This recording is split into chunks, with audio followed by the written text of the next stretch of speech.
Billy Lindsay should win the Conn Smythe. Billy Lindsay should win the Vezina Award. Billy Lindsay was everyone in South Florida last night. That was phenomenal. Solana, I am on a high. I have been on a high since last night. Do you remember, Crowder? We had a conversation.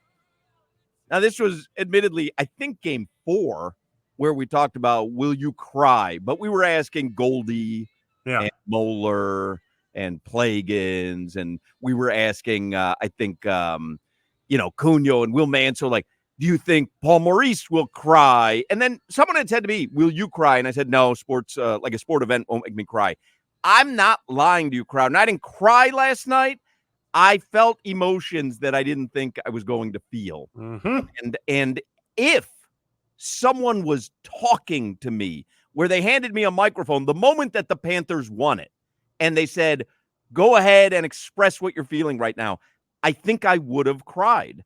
Yeah. I didn't know that I was going to feel that way. I had such a rush of emotion watching those final seconds and then feeling this happiness. I'm getting emotional talking about it right now. Yeah. But feeling happiness for Moeller and Goldie. I'm talking about guys that you and I have known for years.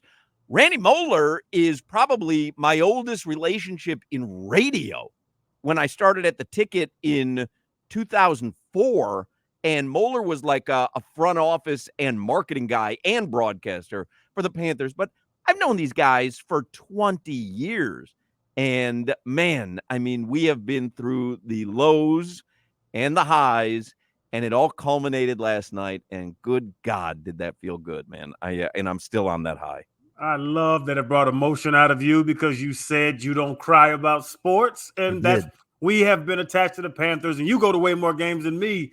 That the whole post game, the whole everything, when they were in the little scrum in the corner and that clock, I was staring at that clock. It seemed like it was an hour and a half. Right. It was like tick, tick, tick. Run. I was good, man. When you see the old Posos and the Kulikovs, and they were getting it next because they were the OGs. So how they passed around the Stanley Cup, like it was so cool. I'm laying in bed in the hotel. I'm excited. I'm smiling ear to ear. I yelled when the clock hit 00. Asia was asleep. I woke her up, so I got in a little trouble for waking her up and screaming. I'm not going to lie, though. I wasn't going to tell the story until you told yours. When Paul Maurice talked to the Stanley Cup, and then he picked it over his head with his eyes closed, I didn't cry, but there was a little more moisture in my eyeball socket. I felt so good for him. Yes. And he did a great job verbalizing last night after the game because he knows he's a matter-of-fact guy.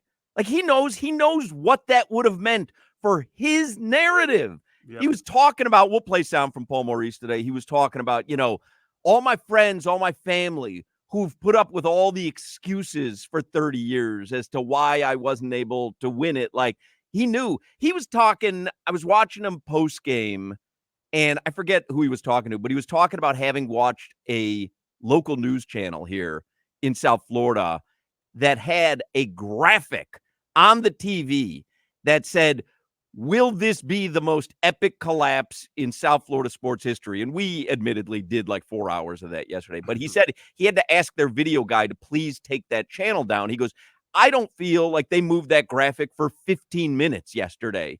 And he said, I'm an older guy. I've been through it. He said, but I was thinking about, my 20-something-year-old players who were watching that, and that's something that would follow them around for their entire lives.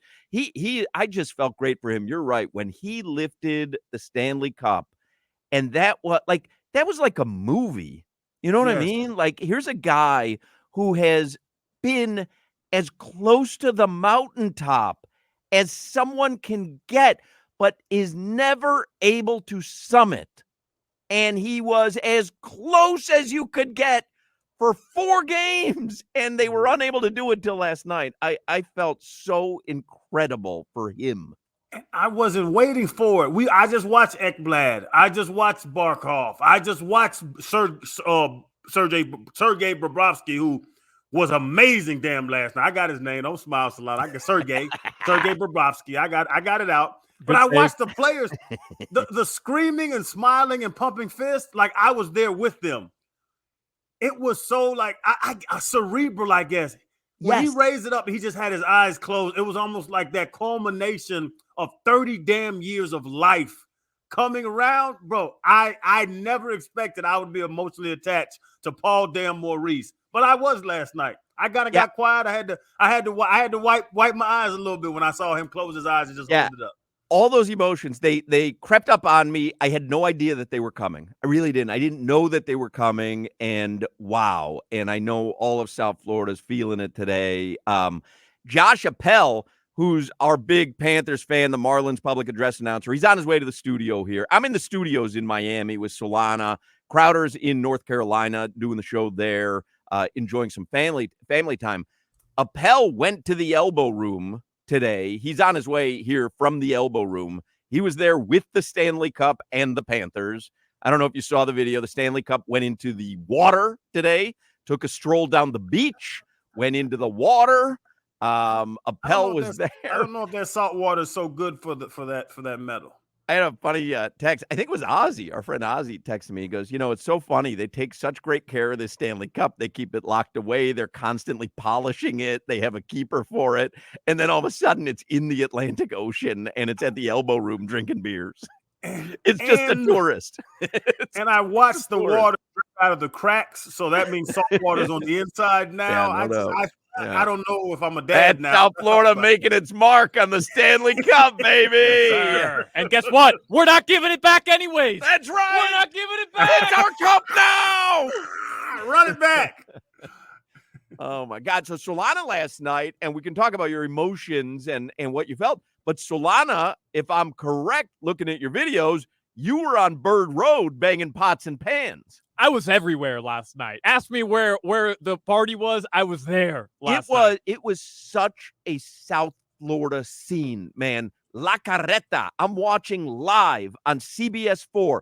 La Carreta is packed, and there's a parade of cars going both ways on the road in front. But there are people just milling about La Carreta, and just everyone's wearing Panthers gear. And then Solana, he's in his car. I don't know who you're with. I hear you banging pots and pans. Bird Road was all lit. Like it was, I don't know if it caught you off guard, how you felt last night. It caught me off guard. Listen, I'm a Panthers fan. I've been a Panthers fan for the longest time. Like I said, when I started working for the Ticket in 2004, I believe we had the rights to the Panthers. And so we worked closely with them. But that was back in the days where no one was going to the games. But over 20 years, I mean, you really have an emotional attachment, not just to the team, but to the people associated with the team. And I found this huge emotional release last night when they won. Did you have that, Solana? Like, did it catch you off guard? I didn't think I'd want to down 18 bottles of champagne after the Panthers won a Stanley Cup final. When the final 15 seconds, that puck was up against the board, I knew at that moment, this game's done. Like, Ekblad or whoever it was is not letting that puck out of there. There was like this insane release of just like something bubbling up, right? Whoa. We're not going to be the first team or since 1942 to blow a 3-0 lead. We're going to hoist the mother bleeping Stanley Cup. Bro, I was tearing up, man. I really was. It was something last night. I think a lot of people in South Florida found themselves in a spot. I mean, again, never won it before. And Paul Maurice, like I said, he's such a likable guy and a guy you root for. And everyone on that team, I don't know if you heard Paul Maurice. They were talking to him last night. We'll play it later. He said, I find it hard to put into words. He goes, but I saw Sam Bennett smile for the first time in 2 years. Yeah. He said it. You can get your Sam Bennett jersey now because they won the cup. And Paul Maurice saw him smile for the first time in 2 years. Paul Maurice did not know Sam Bennett was capable of a smile. Billy Lindsay told us Sam Bennett is always angry. He does not like people. He smiled last night. He likes that Stanley Cup, though. He likes one person, and his name is Stanley. And his last name is Cup. all played amazing. The man-to-man defense shut down, bro. I watched that game like I'm a coach. I was watching that game, bro. They played off the chain. Defensive. Rodriguez talked about it. He was like, we weren't playing our game. We were being too aggressive. This is the game we need to play. He called it 2-1 filthy, which I loved how he put that. We're a 2-1 filthy game. That's the game they played. Paul Maurice said after the game, he said, you know what? After the first period, I said to myself, I love the way that we're playing. And I don't care if we win or lose tonight because we're playing our style of hockey. We can't do it any better than this. He said, after the first period, I said to myself, we're doing our thing. Win or lose, we're going to feel good after this game.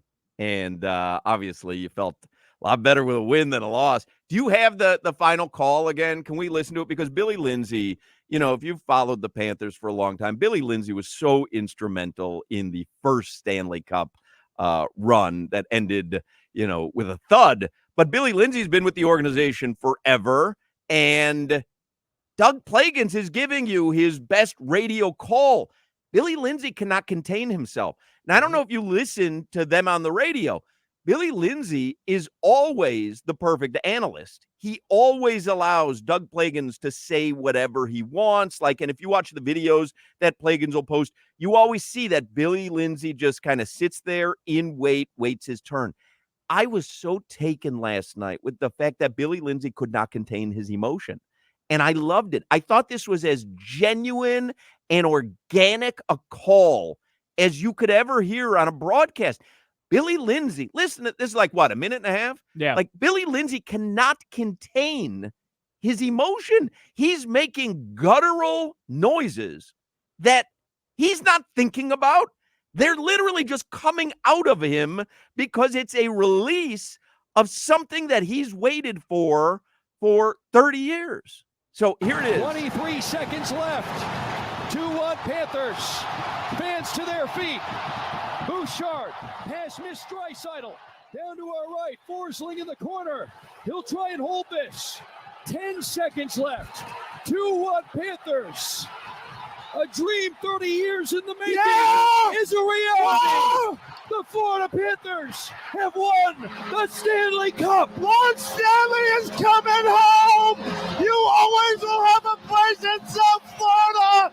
Oh, my God. The Panthers have won the Stanley Cup for the first time in franchise history. Yeah!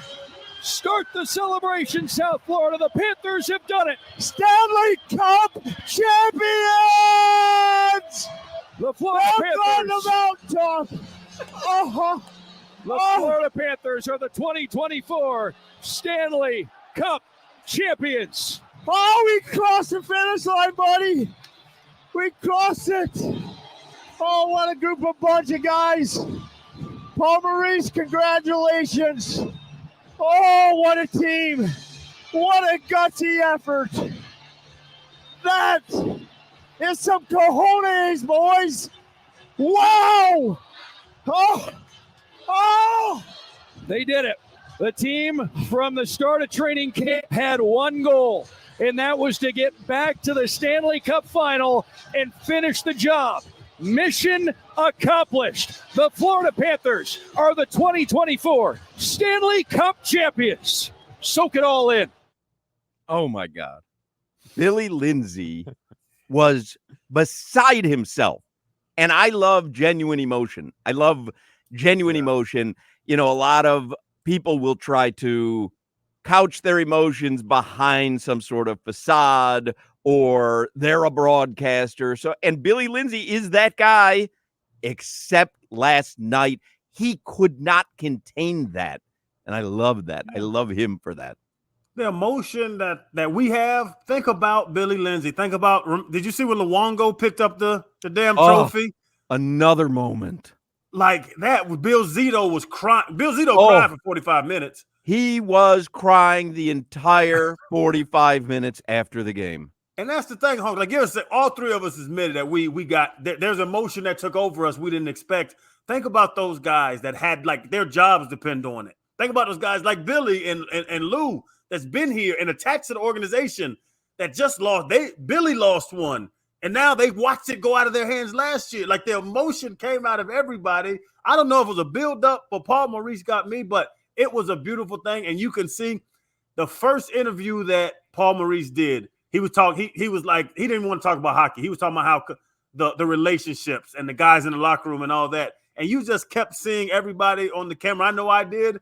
And it was amazing to me to see the emotional attachment that they have to this team and how excited they were. Then the families walked on and the babies started sitting in the damn Stanley Cup. But it was pretty cool, man. It was cool. I want to hug Bill Zito. If you holler at me, bro, I want to hug you. I want to hug Zito. He is a hockey genius. I want to do more than hug. I mean, Bill Zito, let me know. All right, a little too much. Oh, we got the cup, fellas. I mean, Come a little on. too much. I mean, we're trying to have a little fun here, and now bring out of you. Understand what happened here. Do you have Billy Lindsay just yelling? Those are some cojones. That is some cojones, boys. That is Wow. That is live audio at my first appointment at Atlantic Men's Clinic when I was being checked for my testosterone. That is some cojones, boys. Wow. Now they gave me a little touch up. They gave me a little touch up, but I didn't need it, obviously.